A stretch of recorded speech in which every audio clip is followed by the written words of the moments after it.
مع ميلاد الأرض ولدت الكلمة نبراسا يهدي إلى طريق الغد.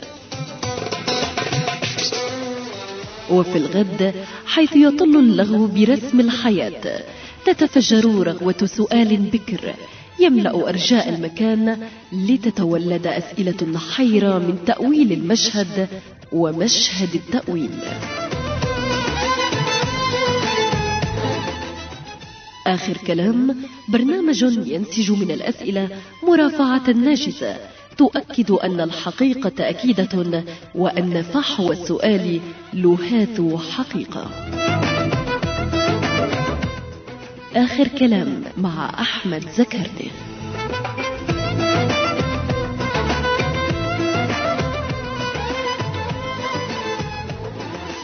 وأنت تعود إلى البيت بيتك فكر بغيرك. لا تنسى شعب الخيام ولا تنام وتحصي الكواكب. فكر بغيرك. ثمة من لم يجد حيزا للمنام وأنت تحرر نفسك بالاستعارات. فكر بغيرك. من فقدوا حقهم في الكلام وأنت تفكر بالآخرين البعيدين. فكر بنفسك. قل ليتني شمعة في الظلام قال درويش. ونقول كن أنت لا تكن كمن ينصب الكمائن للوقت. كن أنت لنتلو ما تيسر من الحضور في رفة الغياب. كن أنت وإن دار الزمن دورته وتبخر الحلم. قل لهم إن للحقيقة عنوانا واحدا وألف قناع وأنت كما أنت رغبة تكوين ونرجسة صلاة. السلام عليكم.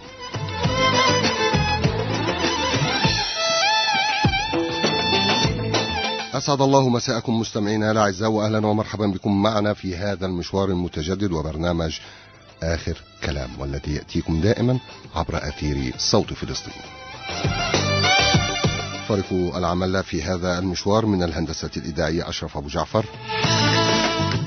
من الكاميرامان محمد عواد، معكم بكل الحب أحمد زكرنا من وراء الميكروفون. لأننا نؤمن بأن الكلمة أداة من أدوات الحياة والموت تماما كما الرصاصة التي تخرج فتنهي حياة طرف وتنقذ أخرى. حديثنا اليوم حديث صريح وشائك عن مافيا الثقافة التي يجب أن تواجه بكل وضوح وحزم تحت وطأة تحديد الأهداف على وجه الدقة. وجل أهدافنا أن نكون صوتكم في اللحظة الحاسمة فقط لنعي من نحن. ومن نحن هذه سؤال تعاقد نصف فكري ونصف شعبوي بين الوطن تاريخا وموروثا وثقافة والشعب أدباء ومثقفين وعامة أفرادا وجماعات. وكي نتحدث في هذا الأمر يجب أن يكون بين أيدينا ما يثبت أن هناك فعلا لا قولا مافيات ثقافية في هذه البلاد. فهل لدينا دليل على ما ندعي؟ نعم كبيرة.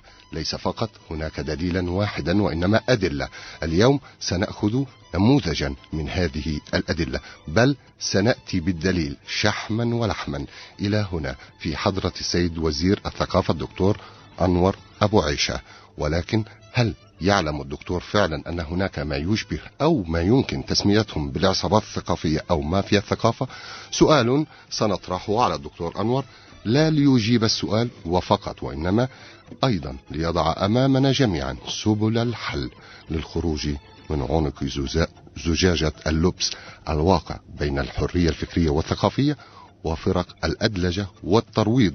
والأخيرة لا تحاول حتى الخروج من زنزانات عقلية الأنا المقيتة على حساب النحن الجامعة، تارة باستخدام فزلكات اللغة المقعرة وأخرى برفع شعارات ذات صبغة مشوشة، فيما الأولى ترتقي بالوعي الجمعي لتضع لبنة راسخة نحو بناء وطن معافى لا شك.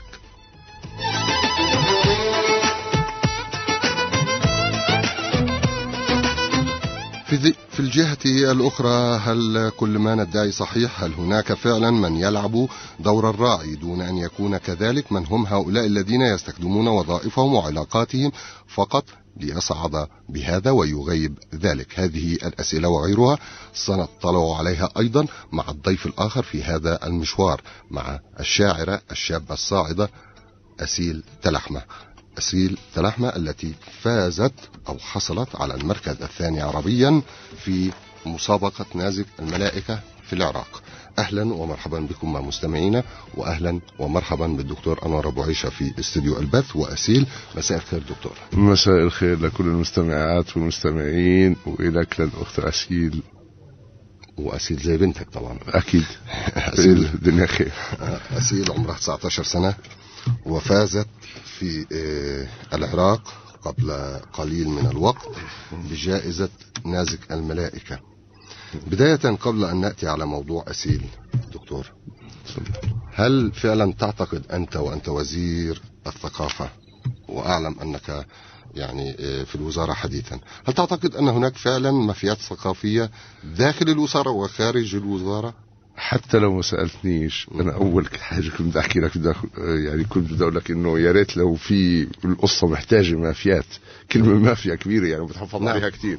هي يعني أعتقد إنه كبيرة كتير، بس أنا مع الديمقراطية بشكل كامل. وتبحبحوا أنت والأخت أسيل وكل المستمعين كمان، ألف أهلا وسهلا بالجميع. كل احترام. لا أعتقد أن هناك مافيا، وحتى لا أعتقد أن هناك مافيات في فلسطين بشكل عام. طب خليني أطرح عليك عدة قضايا. كمل دكتور. الآن أنا أعتقد رح نبحث مع بعض ونناقش الموضوع المحدد اللي أو في قضايا أخرى، يعني راح أفند عدة قضايا، ولكن كنموذج عندنا أسيل. حاضر. لكن أنا أؤكد قطعا بأنه لا يوجد مافيا. هناك ربما أفكار متعددة، أرواح تتلاقى وأرواح تتنافر. الآن في هذا النقاش سنرى من هي الأرواح التي تتلاقى والأرواح التي تتنافر. كل احترام. طيب دكتور، يعني شوف، موضوع المافيات أنا أعلم تماما أنه حينما أتحدث بهذه اللغة لا أتحدث عن عبث. أنا هنا وفي هذه الحلقة تماما جئت بدليل واحد، ولكن أدلة كثيرة، وفي قضايا أخرى كثيرة لها علاقة بدور النشر، لها علاقة بالكتاب الذين يأتون من الخارج، لها علاقة بالكتاب الذين تمولهم أو تشتري منهم وزارة الثقافة إلى آخره. خلينا نحكي في الحالة اللي احنا فيها اليوم، اللي هي حالة أسيل. أسيل شابة عمرها 19 سنة، بتطلع على مسابقة في العراق وتحصد الجائزة الثانية عربيا ما بين 138 مشارك ومشاركة من الوطن العربي. تكتب عنها الصحف العربية، تستضيفها، تقرم في العراق وفي غير العراق، ولا يتعرفون عليها في فلسطين. لا على مستوى المكتب الثقافة التابع للوزارة في مدينة الخليل حيث هي تسكن، ولا حتى الصحافة الفلسطينية، ولا أي حدا بيتعرف عليها. حتى الجامعة اللي بتدرس فيها آداب اللغة العربية والنشاط التي أدته هو له علاقة بما تدرس، حينما ذهبت إلى استلام الجائزة حسبت غياب. وهذا الكلام لجامعة الخليل ولمن يستمع إلينا الآن في جامعة الخليل، ولو لديه رد فليرد. أعطى رقم التلفون. طيب كل احترام 2958 يجب أن يكون كل مفتوح الاحترام مفتوح لمن يريد أن يرد. شكرا جزيلا.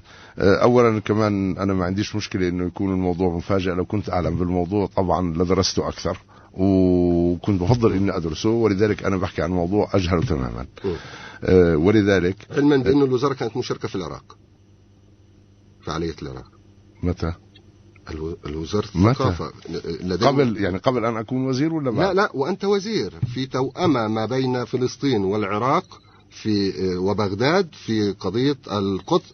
بغداد عاصمة الثقافة العربية، بالتوأمة مع القدس عاصمة دائمة للثقافة أنا العربية. منذ 8 أشهر أنا وزير، لم نشارك، يعني مش ضد المشاركة طبعا، احنا بالعكس يجب أن نشارك في كل المهرجانات. لكن اللي حصل إنه في أخ كان رايح أكثر من برغوثي، وفدين راحوا من عندك وأنت وزير.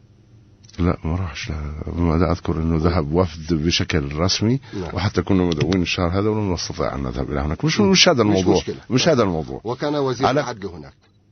نعم. لم نكن مشاركتنا نعم. رسمية. كان المشاركة من القدس عاصمة الثقافة العربية.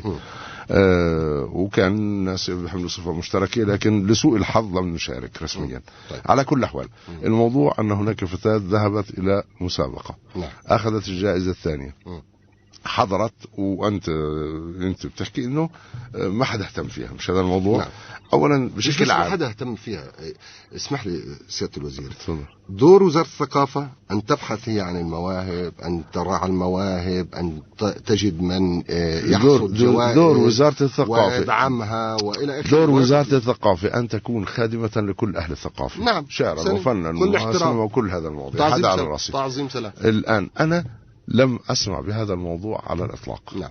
الآن أولا بدي أوضح بشكل عام، بالتأكيد إنه الفوز بجائزة لا يعني الامتياز طبعا بشكل عام، لأنه أحيانا بتروح على مسابقات بكون فيها 4-5 دول وبتاخذ المركز الخامس بس، وبتطشي بس بكون المركز الخامس. أنا لا أحكم على شارك يا بنتي، لأني لم أقرأه ولا أعرف عنه شيء، لكن سأدرس الحال كل فلذلك الآن اللي بدي أقوله إنه اللي بكون عنده امتياز في أي موضوع، سواء كان شعر أو رواية أو أي موضوع فني آخر، يجب أن يبذل جهودا لكي يعرف نفسه. صحيح.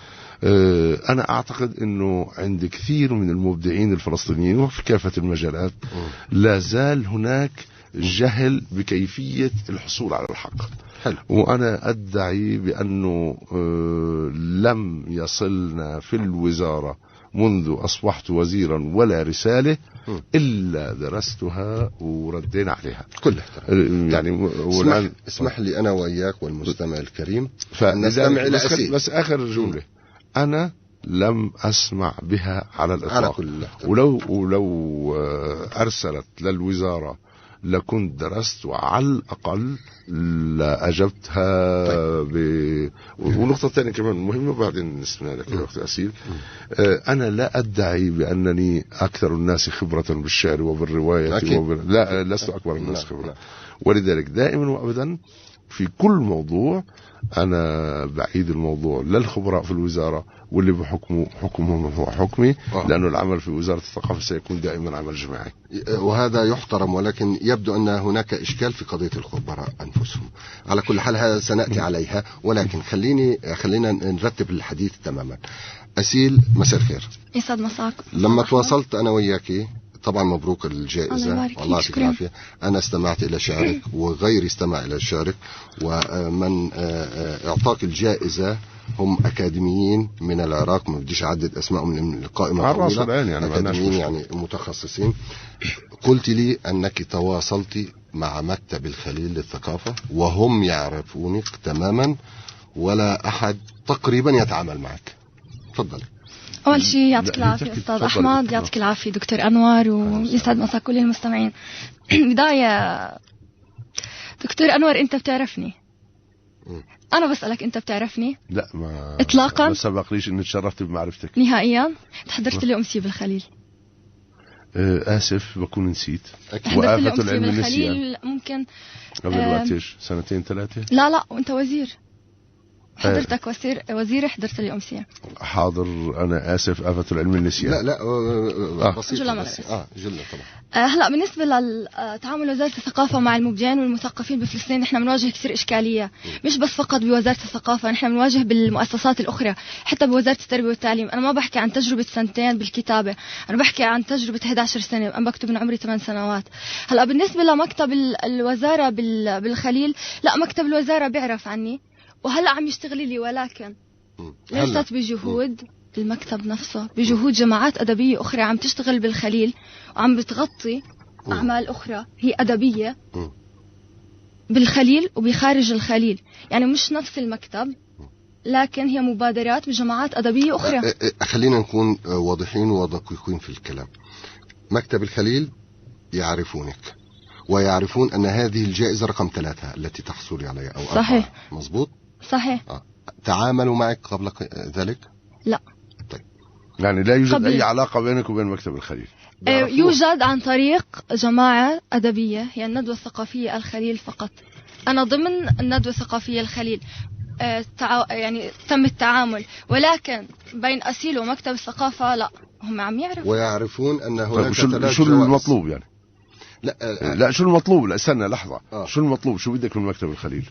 دكتور أنور، لما رحنا على بغداد كان احتفاء جميل جدا من قبل وزارة الثقافة العراقية. حاضر. وحضرتي الجائزة، شو طلبتي من مكتب الخليل ورفضوا لك؟ أنا ما طلبت، المكتب عم يعرف. ليش نحن عم نطلب؟ ليش المكتب ما عم يفتش عن المبدعين والموهوبين؟ لأنه عم بيصير هيك سلسلة إحباط داخل الشارع، داخل الإطار الثقافي بفلسطين. إيش الإحباط؟ إيش طلبتي ورفضنا لك؟ أنا ما طلبت، ولكن وين دور الوزارة؟ ليش ما طلبتيش؟ اسمح لي دكتور هون بالتدخل. ايوه صير محمد. لا مش محمد. هي يعني بدنا ناخذ في عين الاعتبار عده اشياء. اول شيء اسيل عمرها 19 سنه، ليست خبيره في قضيه التعامل مع الاخرين ومن يكبروها سنا باعوام كبيره. هذه جزء ثاني، جزء عليها يقع على عاتقها أنها تبحث عن الوصول إلى الوزارة وإلى الأماكن وكل الله ما بيسمع من سكت. ولكن أنا لا أتحدث هنا عن الجزء اللي عليها حق فيها، وأنا وافق جزء من الموضوع. ماشي، أشاركك تماما، وهو جزء من الموضوع. ولكن في المقابل الوزارة التي كانت تعلم وهي في الخليل وكانت حاضرة الأخ أكثم البرغوثي الذي أنا إذا بفهم من اللي حصل أخي عزيز، إذا بفهم منظمين ندوات شعرية وبتقول لي إنه أنا كنت حاضر، أنا لا أذكرك أختي العزيزة، معناته مهتمين بالموضوع. لا هي كجماعة أدبية. هي اسمحي لي، جماعة أدبية. والجماعة الأدبية هي جزء من الحالة طبعا. هي طبعا جزء من الحالة. لا هي بتقصد إنه أمسيات جماعية لم يتطرقوا حتى شو عملتي في العراق، شو طلع معاكي في العراق، علما بأنه هاي الجائزة مش الأولى، هاي الجائزة الثالثة لنفس البنية.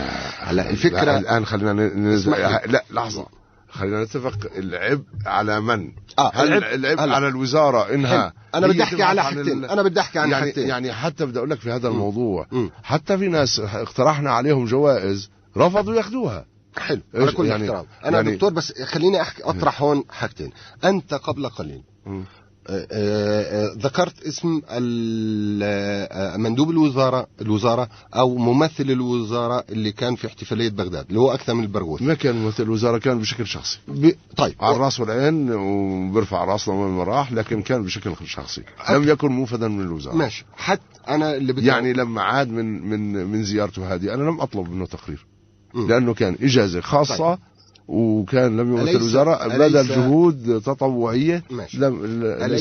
أليس من ضمن واجبات الوزارة المكاتب الفرعية للوزارة أن هي ترفع للوزارة الأم في رام الله أن هناك لدينا فلان استطاع أن يحصد جائزة، فلان استطاع أن مكاتبنا بترفع لنا كل الطلبات التي تقدم لهم وبنرد عليها. مش شرط تكون طلب يعني ما هو ليش ما يكونش طلب، وليش ما يكونش بشطلب. هون يعني أنت تحدثت بلسانك، قلت أن الوزارة هي خادمة لكل من يعمل في المشهد الثقافي. صحيح. فجزء يقع على أسيل، أتفق معك. نعم، وهو البداية. والجزء الآخر يقع على المكتب الذي يعلم عنها ولا يتعامل معها. المكتب ولم يستدعيها حتى. أخي العزيز. نعم. أولا فلتعلم أن هناك طاقات إبداعية شبابية هائلة في فلسطين. نعم. وأحييها جميعا. كل الاحترام على الرأس والعين. كل الاحترام للجميع. أوكي. نعم. الآن أي طلب بتقدم يجب أن نأخذه بعين الاعتبار، لكن أحيانا بيحصل إنه حتى المبدعين بيكتفوا بإبداعهم وبعلاقاتهم وهم أحرار. احنا مع الحرية الكاملة.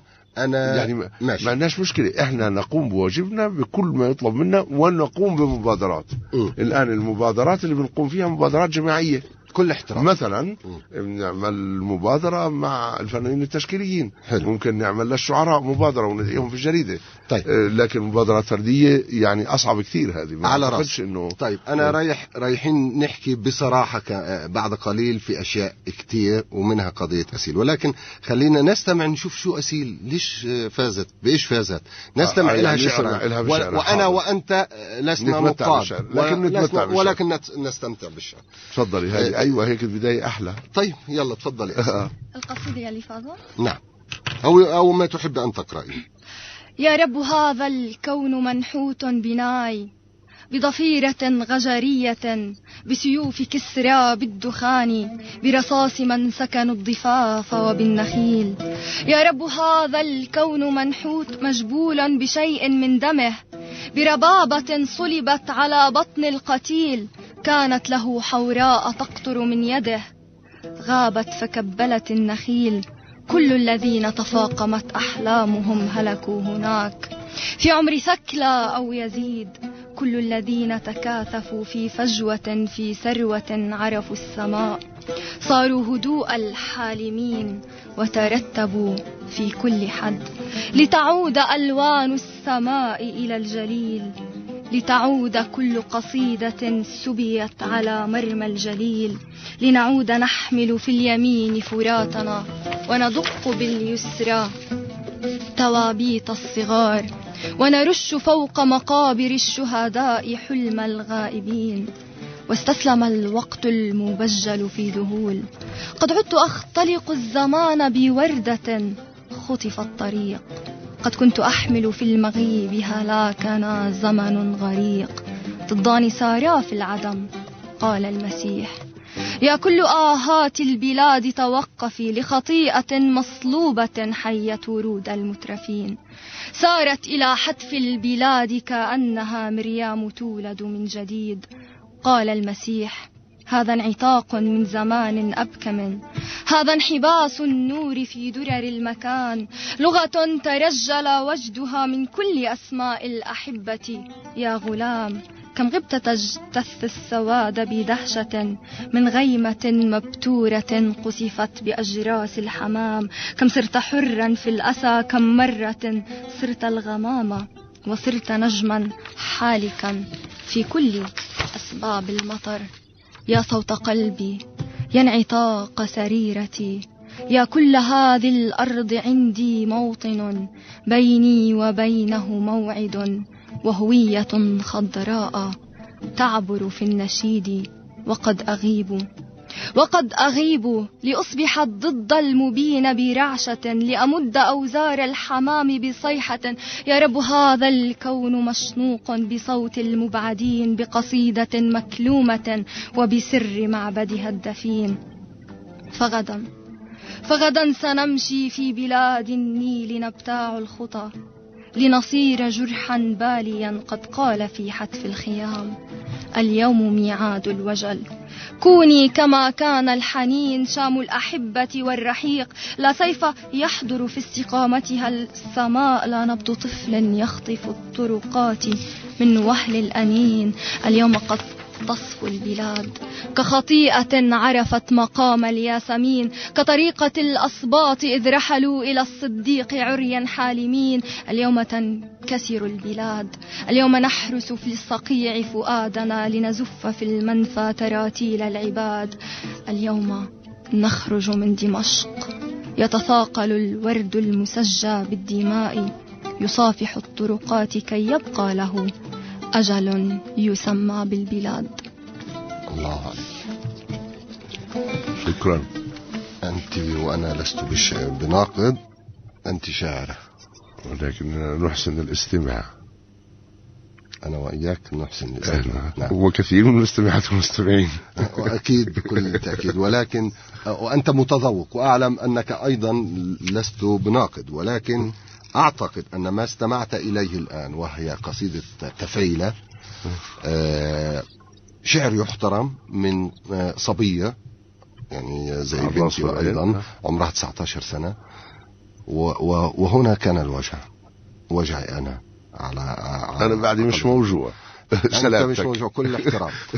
ولكن سنأخذ فاصل قصير ونكمل وإياكم مستمعينا الأعزاء. وهذا الموضوع شيق حول مافيا الثقافة، هذه الكلمة التي يراها الدكتور أنور أبو عيشة كبيرة. سنكمل وإياكم والدكتور أنور أبو عيشة وزير الثقافة والشاعرة الشابة أسيل تلاحم.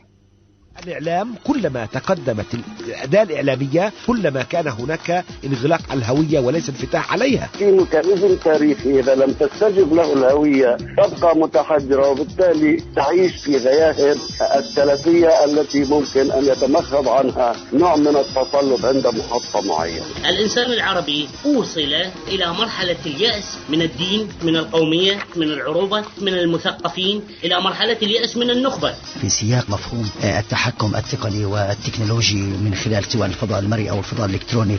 مهما حاولنا أن يكون هذا الإعلام حر فهو بالتأكيد مقيد على الأقل بمن يمول هذا الإعلام. هم يحتفلون بالحرية بأفق جديد يصنع للتاريخ ويعيد التاريخ. يقول للغرب أيضا لنا تاريخنا. إذا كنتم تؤرخون للثورة الفرنسية، المصريون صنعوا تاريخا آخر ما يضاهي التاريخ الغربي، ولنا أن نقلب عليه الصفحة ونقول تاريخنا يبدأ من هنا. المصريين أو مصر أو كل مصري جرب لبعض أيام أن يكون فلسطيني، جرب الثورة، جرب الرغبة في الحرية، جرب الشهداء ودماهم الذكية، فخجل أو خجلنا جميعا أن نتحدث عن أنفسنا وأصبحنا نتحدث عن الوطن فقط. آخر كلام مع أحمد زكرني.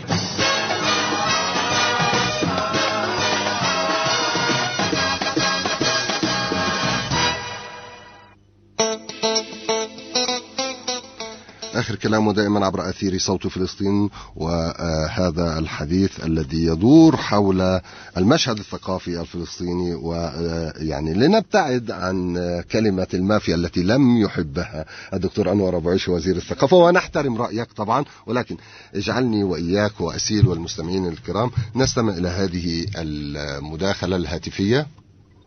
لم تجهز بعد. طيب دكتور، نحن وإياك استمعنا إلى أسيل واستمتعنا معنا الاتصال. نعم معنا. مساء الخير. مساء النور أخ أحمد. مساء النور أخي نافذ الرفاعي معي. نعم نافذ الرفاعي معك. مساء الروائي نافذ الرفاعي من بيت لحم. ولمعالي الوزير وللفائز الشاعر المتميز أسيل أحمد. أهلا بك أخي نافذ، تفضل بالمداخلة أخي نافذ. يعني أنا بدي أحكي إنه لا يوجد مافيات ثقافية، يوجد جماعات أدبية. هاي الجماعات الأدبية تقوم بأدوار مهمة، وإحنا السنة الماضية استضفنا أسيل في جماعة الباب الأدبية في بيت لحم، وكرمناها واستعدينا إحنا واتحاد الشباب الفلسطيني أيضا تكريما لتميزها وتفوقها بأنه نطبع لها كتاب. حلو كتير. بدي أسألك سؤال أخي نافذ. تفضل. مين اللي عرفك على أسيل؟ هي أسيل أجتك ولا أنتوا رحتوا أو أنتوا سمعتوا عنها أو أنتوا تابعتوا؟ إيش كيف عرفتوا فيها؟ يعني اللي هو الجماعات الأدبية هي نشأت في الحقيقة لأنه الوضع الثقافي مهلهل. مع احترامي للوزير الوضع الرسمي نعم. في وزارة الثقافة واتحاد الكتاب أيضا وضعه ضعيف. فبالتالي احنا كجماعة أدبية وضع ضعيف كيف؟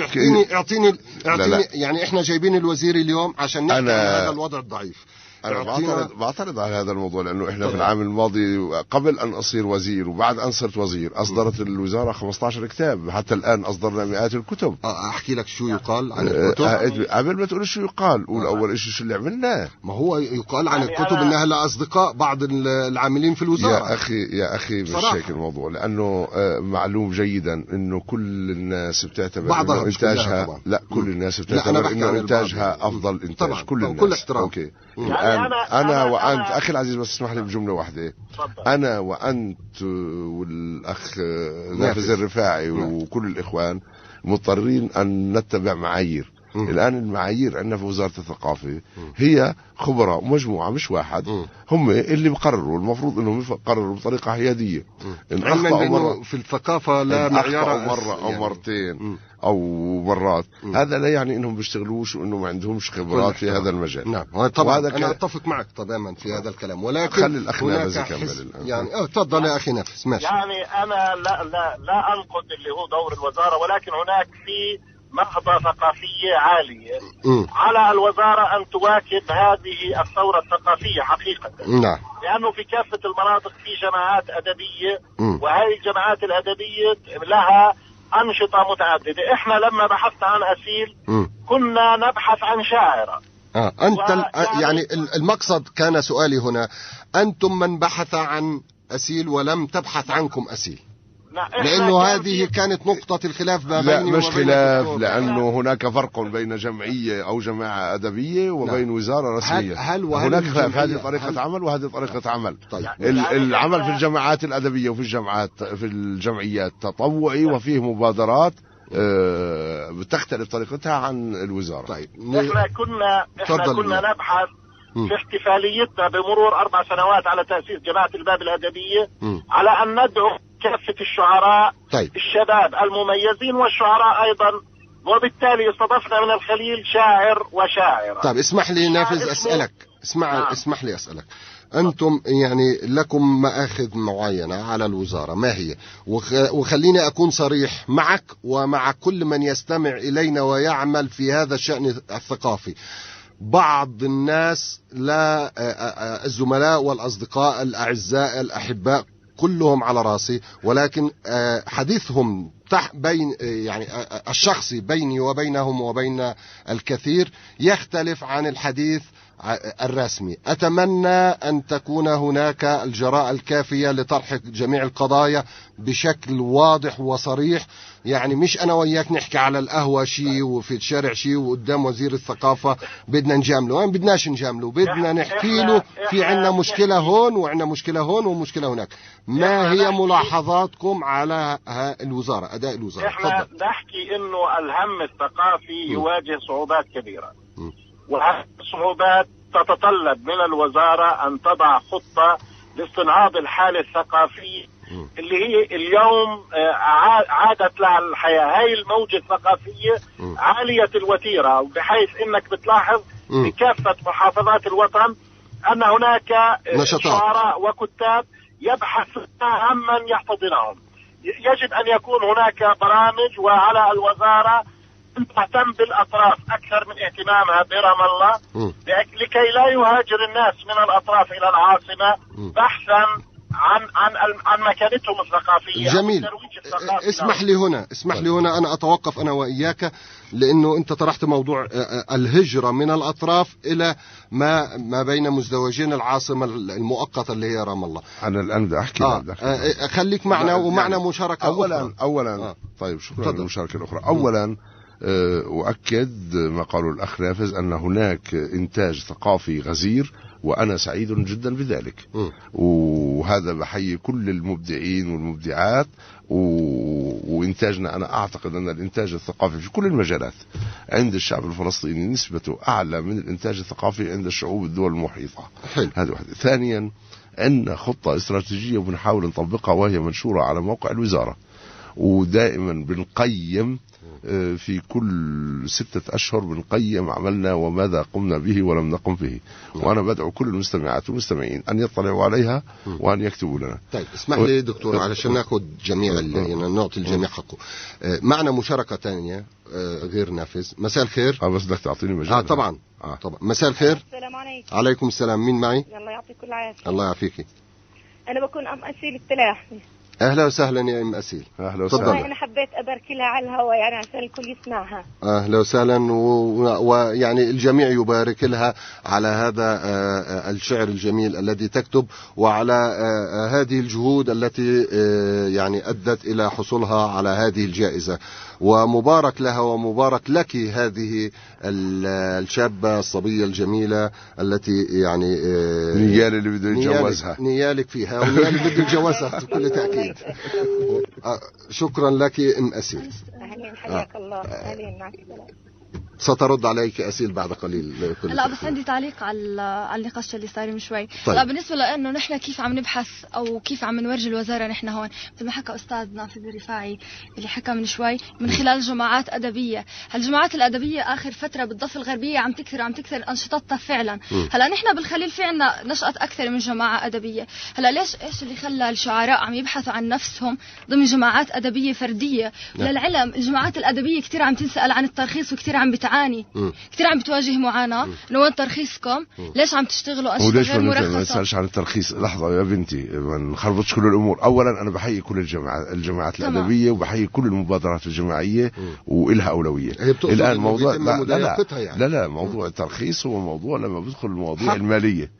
لما بدخل مواضيع مالية مساعدات مالية يجب انه يكون كل شيء شفاف لا اكثر ولا اقل. صحيح. احنا ما منعنا حدا ابدا على الاطلاق ان يقوم بنشاط. هي تقصد انه الاديب او الشاعر او الكاتب يبحث عن ذاته في هذه الجماعات، وهذه الجماعات ظاهرة ممتازة على الرأس والعين، ويجب أن نشجعها.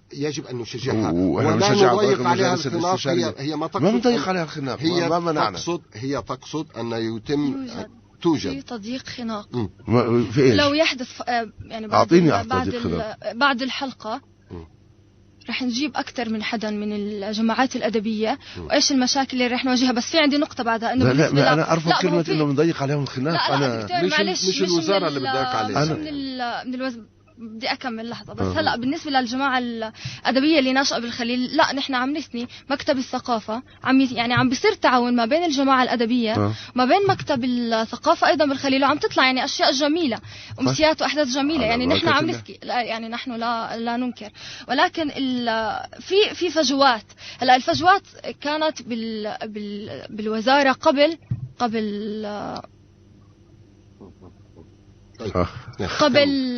ما تكون حضرتك وزير. بس كان في شغل يعني بس أنا ببني على شغل وسبقوني. دكتور أنا بدي أحكي لك عن تجربتي. عندما حصلت على لقب شاعرة المرحلة عمري 13 سنة أيضا من العراق. في أحد الأشخاص صح أنتوا العراقيين إيش أعمل هيك الهذا يعني العراقيين بيكلموا. على كل حال اسمحي لي يعني سنستمع لهذه القصة ولكن الوقت يداهمنا. معنا الشاعر الجميل موسى الحافظ. مساء الخير. يسعد مساك. مساء جميع أحبابنا. أهلا وسهلا يا أخي موسى. والله خلينكم يسعد مساء أخونا دكتورنا العظيم. الله يسعدك أخي العزيز. الله يخليك. والأخت أسيل تلاحمي المبدعة الجميلة اللي دائما كانت يعني رفعت وزنها. الله يسعدك. والله خلينا إياكم وكثير احنا فرحانين نلتقي فيكم بهالليلة الجميلة. الله يسعدك. نتأمل إن شاء الله كل أيام فلسطين تكون جميلة بوجودك. أخي موسى أنت كنت حاضر في العراق. نعم أنت كنت في العراق حاضر. لا هو موجود في العراق الآن. نعم. أنت في العراق الآن. نعم. أنت الآن في العراق أم؟ لا هو في العراق. أنا الآن في بغداد. في الأعرق. أنا في فلسطين.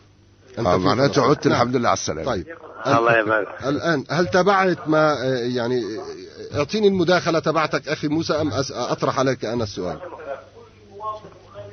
يا سيدي يعني وزارة الثقافة مشكورة انتدبتنا أن نكون سفراء لها في العراق. حملنا راية فلسطين ومشينا فيها وكثير فرحنا وانبسطنا ومثلت فلسطين خير تمثيل بوجود الله يبارك فيك بوجود الأخت أسيل تلحمي اللي حازت على نصف جائزة نازك الملائكي وكانت فعلا هي خير ممثل كمان معنا لفلسطين. جميل. في إبداعاتها على الفيسبوك واتصالاتها العظيمة. وكنت أتأمل أنا يا أخوتي أن يكون وطننا هو المكتشف لإبداعاتنا. هذا الكلام للدكتور ها؟ نعم أيوة. وأتمنى كمان أن وطننا يكون هو الحضن الدافي ووزارة الثقافة بهيبتها وقوتها وعظمتها وامتدادها إنها تكون هذه الإيد اللي بترعى كل المثقفين وكل الفنانين والشعراء في فلسطين لأنه آن الأوان أن ننتصر في الثقافة على هزائم السياسة. كل احترام الشاعر الجميل موسى الحافظ. شكرا لك والله يعطيك العافية، وأنت دائما تشرفنا أينما كنت وأينما تمثل فلسطين. دكتور أنور تفضل. موسى الحافظ مش أنا على الرسول الأخ عزيز يجب أو أين أو متى سنكون نحن المحتضنين، نحن المكتشفين، نحن محتضنين، مش أسيل بتاخد 3 جوائز من خارج فلسطين دون أن تعلم الوزارة أو تعلم الوزارة ولا تتعامل معها. انت يعني هيك بتذكرني بأساتذة القانون على من يقع بالإثبات. نعم أنت أستاذ قانون ودكتور في القانون. الموضوع مش هيك، الموضوع تفاعلي، والموضوع إنه عمليا كيف تتم الأمور. طبعا من واجب الجميع أن يبذل جهد، لكن أنا بعتقد إنه يجب أن يدخل في عقول كل الناس أن من حق كل المبدعين في موضوعنا أن يقترحوا على الوزارة وأن يطلبوا خدمات الوزارة، وأن يطلبوا خدمات من الوزارة، وإذا قصرت الوزارة إنهم ينتقدوها ويكتبوا انتقاداتهم على الموقع. وأنا لا آخر كلمة أقول لك إياها، إحنا أي انتقاد على أداء الوزارة يتفضلوا يكتبوا لنا وننشره على الموقع على كل احترام. وسنتحدث في الانتقادات الآن والاقتراحات. معنا مداخلة هاتفية أخرى. مساء الخير. مساء الخير. ألو مساء الخير. طيب يبدو أن المشترك أو المستمع لا يسمعنا. أسيل كان لك مداخلة سريعا يعني الوقت يداهمنا. لا بالمدد يا ابن الحلال، بعد الأخبار بنضل قاعدين على راسي والله لا أناقش الموضوع بعد الأخبار. لا بدي أحكي عن تجربتي مع الوزارة عمري 13 سنة. إنه لما أحد الأشخاص وصل لوزارة الثقافة إنه في صبية صغيرة عم تكتب عمرها 13 سنة، إيش كان الرد من الوزارة في ذلك الوقت؟ أنا بحكي عن كم سنة. انسى هاي لساتها صغيرة. وأيضا مش بس وزارة الثقافة هيك قالوا لك ولا أنا قالوا لك؟ هكذا قيل انسيها، اطوي صفحتها. رسولي الشخصي اللي بعت لي رسولي ثقة. طيب خليني احكي لك على شغله دكتور. خلينا نكون صرحاء. اسمحي لي بس عشان احنا دائما صريحين. انت تفضلت بالقول عن من لديه اقتراحات فليتفضل. طبعا انا شخصيا تقدمت لك ببعض الاقتراحات وبعض الاسماء، ووصلني من احد العاملين. شو الاقتراحات اللي قدمتها؟ لا لحظه، اللي هي الاسماء اللي يعني يمكن لايش ممكن نسوي دعايه لمعرض الكتاب. لمعرض الكتاب. نعم معرض الكتاب من 10 إلى 20/4 في بلدية البيرة. وقيل لي تقدم اقتراحات وتقدم اسماء او لا تقدم، من انت ولا غيرك يقدم. هناك مجموعة عاملة داخل الوزارة هي تختار من تريد من الأصدقاء. طيب ومن قال لي هذا الكلام هو يعمل في الوزارة ومعنا الآن في غرفة المراقبة، وهو يرفع يده الآن. كل واحد يحكي كلمة ومسؤول عن هو يعمل لديك طيب، وبعد البرنامج تستطيع أن تسأله. لا ليش خليه على المستمعات والمستمعين يشاركونا. تفضل دكتور. هلا لماذا لا تكون هناك لجنة من داخل الوزارة ومن خارج الوزارة؟ لحظة.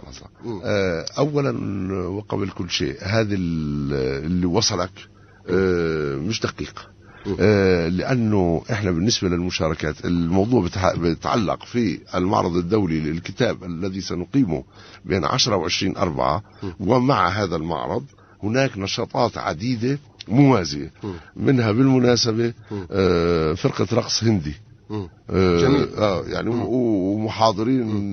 ومحاضرين ومحاضرات من مختلف العالم. دائما المبدعين لحسن حظ الشعب العربي كثروا يعني. اوكي الان الخيار دائما صعب والاقتراحات عديدة كثير. احنا ما بنقدر نجيب لسوء الحظ كل من يطلب. انا اجتني عدة طلبات من مصر العربية طبعا. من دول محيطة.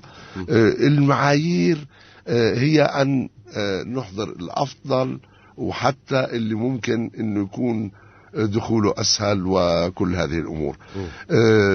تناقش كل المواضيع ضمن معايير وتناقش جماعيا. نعم. الآن أنا الأسماء اللي حكيت لي عنها ما سمعت فيها. أنا ما سمعت فيها. الآن العملية مش إنه كل مثلا اللي من الداخل ولا من الخارج، ولا أنت بتحكي عن اللي داخل الوزارة؟ أنا داخل الوزارة. نعم ماشي. الآن على اليوم حتى الخبر وهو معنا الآن برا.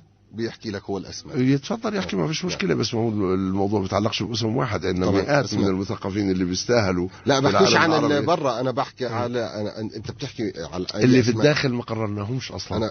ما قررنا المشاركات الداخليه. اي اسماء في مشاركات من الدول العربيه المحيطه. نعم. واقترحت علينا عشرات الاسماء. وفي مشاركات المحليه، المشاركات المحليه مفتوحه. أنا لا اقصد على الاسماء اللي انت لم تسمع بها، اللي هي اللي تم اقتراحها. طيب. انت قلت لي انه تم اقتراحها. جميل. على كل الاحوال. مش انا جبت لك الورق؟ لا، ما هو لأن حولته أنا مباشرة على اللجنة وعلى كل الأحوال. طيب. مش هيك الموضوع، بقدر ما هو إنه دائما يجب أن نطبق معايير. أوكي.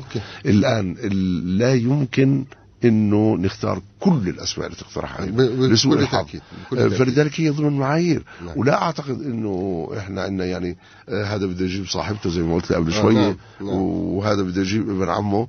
أنا ما لمستش ذلك، وإذا كان هذا حصل بكون أنا يعني في غفلة من أمري. طيب، كل احترام، احنا اتفقنا انه الامر لا يتوقف على الجوائز ولا عدد الكتب ولا الى اخره، ولكن هل يعني لا تجد ان من طرحت عليك من اسم مثلا لديه 22 كتاب وعضو اتحاد كتاب فلسطين كان في الامارات، انا بعطيك مثل. انا بدي لا اتوقف عنهم. لا، ما بدي احكي لك، بدي ارد عليك فورا. تفضل يا اخي. اقترح علينا عشرات الاسماء وكلها على الراس والعين، بما فيها الاسم اللي احضرته. انا عمدا ما بذكر اسماء. طب هو انا ولا أنا طرحت الاسم، فلذلك كلها تناقش ومجبرين ان نختار. لا يمكن أن نحضر العشرات. الآن أنا بالنسبة إلي لا أدعي المعرفة بكل هؤلاء الناس. نعم. أنا أستشير كل الخبراء الموجودين في جلسات مفتوحة في الوزارة، وكل يتحدث أنا بس بشكل جيد عن كل الناس. بقي لدينا دقيقتين. سؤالي سريع، يعني بدي أشوف المسؤول عن التمديد اللي بعرفش إيش بعد الأخبار، لكن ألا يجب أن يكون هناك لجنة من داخل وخارج الوزارة دكتور؟ أنا السنة اعتبرت أن كل من هم في الوزارة هم اللجنة. ومن خارج الوزارة؟ ومن خارج الوزارة على الرأس والعين، لا نرفض أي اقتراحات، وكل من أراد أن يتفضل أهلا وسهلا فيه. طيب دكتور أنور، يعني أنا بشكرك على سعة صدرك طبعا. لا أدري تماما إن كنا نستطيع. لا نستطيع بعد الأخبار. لا أدري إن كان لدينا برنامج أم لا، ولكن سأناقش الأمر. الآن معك دقيقتين أسيل، تفضلي. بس حابة أعلق بالبداية آخر دقيقتين سريعا.